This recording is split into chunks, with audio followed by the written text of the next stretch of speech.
I don't care if he feel or not, or he want to play or not, like another player. Who is going to decide on the end is myself with my coaching staff, that we are going, of course, with the doctor and the medical staff too, the sports science. I think always every player that came from an injury or illness always is about all the structure that share when possible to play or not. Of course, that if you ask him 10 days ago, he was ready to play.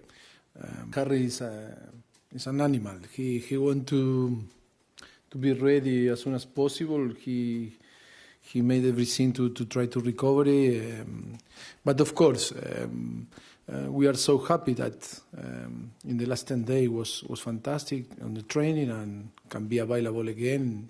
It's going to be a massive impact for everyone. So Mauricio Pochettino says it's going to be his decision whether Harry Kane plays this weekend. Big run-in from now to the end of the season. Spurs have been accused of rushing Harry Kane back before. Given how well they've done, can they afford to take their time with him? Yeah, they can. I think they can. Can I just say, you've got to love Pochettino, haven't you? It'd be a real shame if he goes to United, then I'll have to dislike him. Do you know what? I've met him a couple of times. What a great bloke. He's humble, he's good at his job, and he's going to spoil it all if he goes... No, I think... Why would he when he's got this Spurs side on such a roll and well, exactly. good players to come back into it? I think the Kane debate's really interesting because, you know, there's a wonderful footballer who you can put back in the team, and he's probably desperate to play. You know what his attitude and professionalism's like. But the team's doing really well, got a nice balance. Son's been phenomenal form.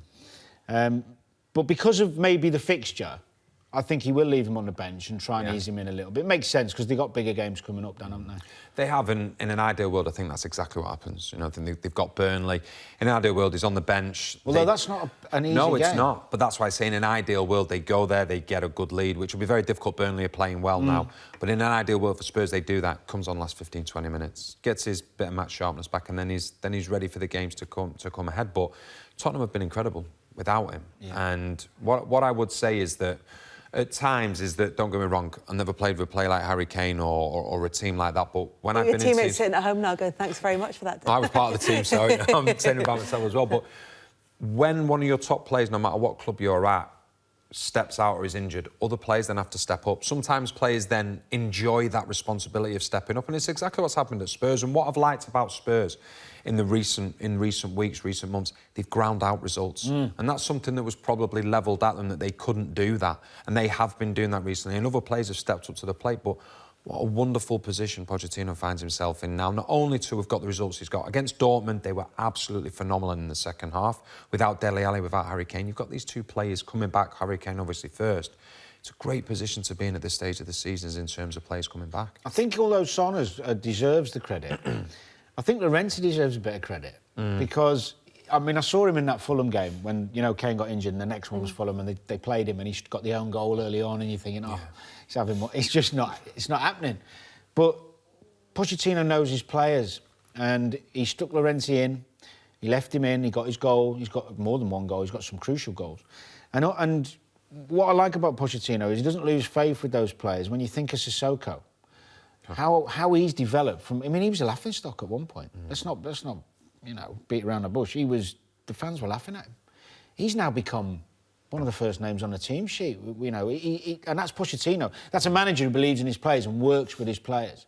And you're right, that Dortmund performance was... I mean, a lot of people didn't predict that, but it's a great dilemma for him to have. I think that they'll finish in the top four, and I actually think that the title might be too much because they've got to go to City, they've got to go to Chelsea, they've got to go to Liverpool. I mean, they're not great on the road against it. Kind of makes it in their hands, though. It does, but I think they've got more chance of going really far in the Champions League than they have of winning the league. I'd agree with that. I think the one thing is when you... And I was surprised myself when I look at the Premier League, they've got the best away record in the Premier League, but I just think because of the amount of games that they do have, it's...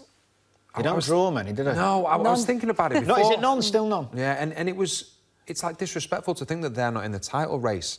And maybe that's naive of myself, but you look at it and you always just look at, you know, when people talk, they talk about St Liverpool, but Tottenham are in a great position.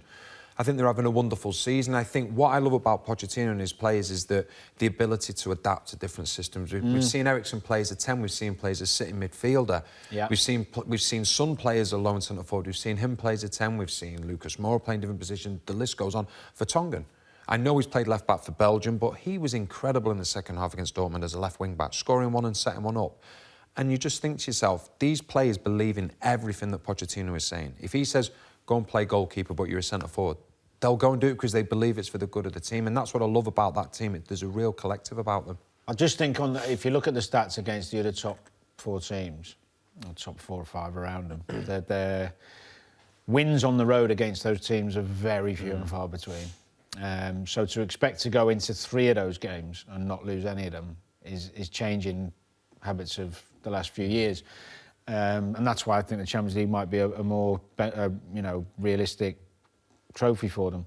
But let's not forget what budget Tottenham have had, net spend, since he's come in, and where they are. Their points tally now, at this stage of the season, with the tools he's had, is nothing short of remarkable. And that's why he is sought after, and that's why Tottenham are desperate to keep him. I mean, imagine what he could do with more funds. Yeah. You know, it's a fantastic story, and I think it is remarkable that they are still in it. And you never know. You know, they are actually going into those City and Liverpool games. There's no pressure, really, because nobody expects them to go there and win. Yeah. They really don't. But City and Liverpool won't want to play them at the same time. And you said what he could do with unlimited funds. Even with unlimited funds, he couldn't get a replacement for Harry Kane, who's might be coming back into the team for the game against Burnley. So who makes way? What do? Do you go back to life as it was before Harry Kane? I think what we've seen him play a few different systems. Yeah. With Harry Kane being out, you know, he's played a diamond. The one beauty about Harry Kane is that he can play in a 2 or he can play in a 1. Yeah. I think myself personally, the fall guy will probably end up being Lucas Moura, and I think it'll go back to possibly something like Winks, Sissoko. Then you have Eriksen, Dele Alli, obviously when he comes back fit.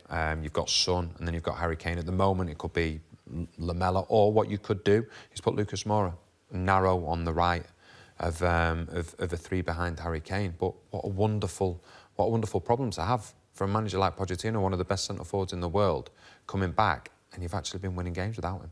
And you've got options when he does come back as well. Well, I never adhere to this, go and find another striker, because last season Son did the same thing. Yeah. He came in for Kane, and then you've got to ask yourself, well, what are you going to spend on a striker that's better than Son? And now, although Son isn't an established striker, he does that job really, really well. So why would you need to go and spend a fortune on a player who's going to be happy anyway sitting on the bench? So I think another strength of Pochettino, believing in his players. Look where they're at.